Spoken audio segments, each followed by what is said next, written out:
How to add transitions and motion graphics to Canva video content.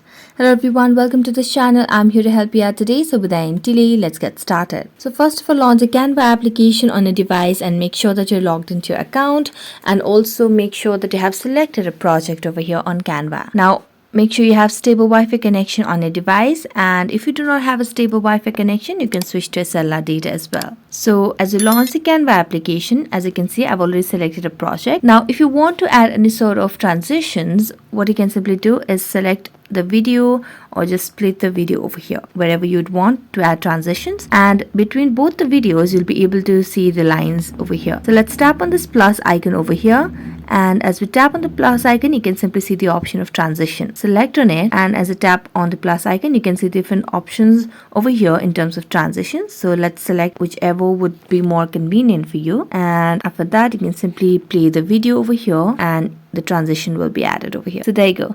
That's it. Thank you so much for watching this video. See you next time.